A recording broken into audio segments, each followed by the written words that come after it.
दिल्ली सचिवालय में क्या सीक्रेट छिपा है? क्या सचिवालय में कुछ ऐसे राज हैं जिसके बाहर आने से आम आदमी पार्टी की मुसीबत बढ़ सकती है? ये सवाल इसलिए क्योंकि दिल्ली में बीजेपी की जीत के बाद ही दिल्ली की सुरक्षा कड़ी कर दी गई है। आदेश दिया गया है कि दिल्ली सचिवालय में कोई भी फाइल बाहर ना जाने पाए, किसी भी तरह का डेटा डिलीट ना होने पाए। तो क्या इन फाइलों में कुछ ऐसा है जो आम आदमी पार्टी और खासकर केजरीवाल की मुसीबतें बढ़ा सकता है?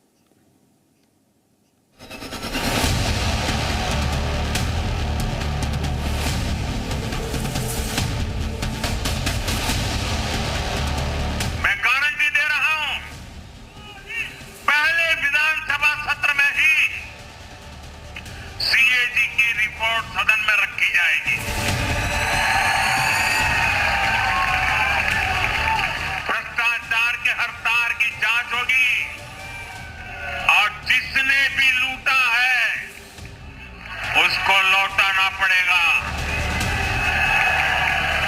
ये भी मोदी की गारंटी है। दिल्ली सचिवालय में आखिर क्या सीक्रेट छिपा है? किस फाइल से बढ़ने वाली है केजरीवाल की मुसीबत?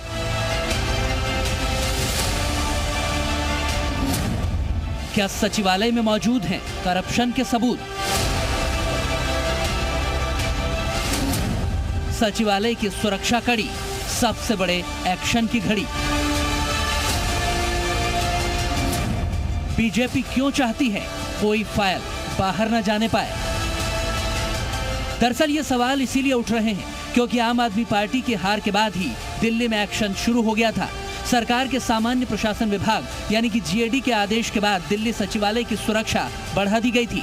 आदेश है कि परमिशन के बिना कोई भी फाइल बाहर न जाने पाए, कंप्यूटर और हार्डवेयर को संभाल कर रखा जाए, किसी भी कागजात से कोई छेड़छाड़ न हो सके, सचिवालय परिसर से डॉक्यूमेंट भी बाहर न जाने पाए।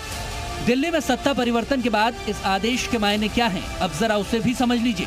दरअसल दिल्ली सचिवालय से कोई भी फाइल बिना अनुमति के बाहर जाने से रोकना सरकार के गठन के बाद सभी विभागों की फाइलें जाने से रोकने का मतलब है। सरकार के गठन के बाद सभी विभागों की फाइलें खंगाली जा सकती हैं। किन किन विभागों में करप्शन का खेल हुआ, इसकी जांच कराई जा सकती है। शराब घोटाले से जुड़े तार भी दिल्ली सचिवालय में खंगाले जा सकते हैं। शिक्षा विभाग से जुड़ी फाइलों की भी जाँच हो सकती है। चुनावी नतीजे आने से पहले ही एक ऑर्डर किया गया कि कोई भी दिल्ली सचिवालय के अंदर रखी फाइल, दस्तावेज या फिर कंप्यूटर डिवाइस अपने साथ नहीं ले जा सकता और इस बात के लिए हर एचओडी के लिए को एक लेटर लिखा गया, जिसके बाद दिल्ली सचिवालय के अंदर सिक्योरिटी बेहद टाइट है। 24 घंटे यहाँ पर जो पुलिस है, सिक्योरिटी गार्ड्स हैं, वो यहाँ पर मौजूद रहते हैं क्योंकि अब सरकार बदलते ही जिस तरीके से बीजेपी के नेताओं ने ये दावा किया है और ये वादा किया है कि पहली कैबिनेट मीटिंग में एक एसआईटी बनाकर जितने भी घोटाले हुए हैं उनकी जांच की जाएगी। बीजेपी ने सत्ता में आने से पहले ही संकेत दे दिया था कि बीजेपी की सरकार आएगी तो दिल्ली में हुए करप्शन की जांच होगी। एसआईटी का गठन होगा और वो सारे काम होंगे जो भी उसमें कल्प्रिट होंगे, मगर इनके साथ साथ हमें बहुत सारे डेवलपमेंट के काम करने हैं। तो बहुत सारे काम करने हैं, जो हमने सारी बातें कही, सारी बातें पूरे करेंगे। लेकिन सवाल यह है कि आखिर करप्शन के खिलाफ लड़कर दिल्ली की सत्ता में पहुंचने वाली, 10 सालों तक दिल्ली पर राज करने वाली आम आदमी पार्टी और फिर खुद ही करप्शन के आरोपों में घिरने वाली पार्टी आज डरी हुई क्यों है? प्रधानमंत्री देश के बहुत बड़े नेता हैं, मैं उनके बारे में क्या कहूँगा, लेकिन ठीक है, अब तो उनके चारों तरफ सरकार है, यूपी में भी है, हरियाणा में भी है, दिल्ली में भी है, केंद्र में भी है।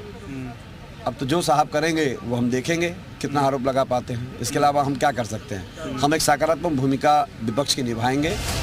दिल्ली सचिवालय में हलचल तो है ही, राजभवन में भी सियासी हलचल कम नहीं है। पहले मुख्यमंत्री आतिशी ने उपराज्यपाल से मिलकर अपना इस्तीफा सौंपा, उसके बाद दिल्ली सीएम की रेस में सबसे आगे चल रहे परवेश वर्मा तमाम अटकलों के बीच उपराज्यपाल के आवास पर पहुंच गए। परवेश वर्मा के अलावा कैलाश गहलोत और अरविंदर सिंह लवली भी उपराज्यपाल से मुलाकात करने गए थे। इसके अलावा नीरज बैसोया और राजकुमार चौहान भी उपराज्यपाल के हाउस पहुंचे। हालांकि इस मुलाकात के मायने क्या हैं, इस सवाल से पर्दा उठना अभी बाकी है। जो भी काम हमारे नेता डॉक्टर साहिब सिंह वर्मा जी के अधूरे रह गए थे, जो उनके सपने थे, वो सारे कामों को पूरा करेंगे। हमारे प्रधानमंत्री नरेंद्र मोदी जी के विजन को आगे बढ़ाएंगे, दिल्ली में लेकर आएंगे। बहुत सारे काम करने हैं, बहुत सारी चुनौतियां हैं। हालांकि दूसरे राज्यों में नई सरकार के गठन तक पुरानी सरकार के चहेते अफसर ही पदों पर बने रहते हैं, लेकिन दिल्ली की बात अलग है। यहाँ अफसर सीएम नहीं बल्कि एलजी के निर्देश पर काम करते हैं, लिहाजा आदेश में राजनीति देखी जा रही है। नीरज गौड़ के साथ ब्यूरो रिपोर्ट, जी मीडिया, दिल्ली।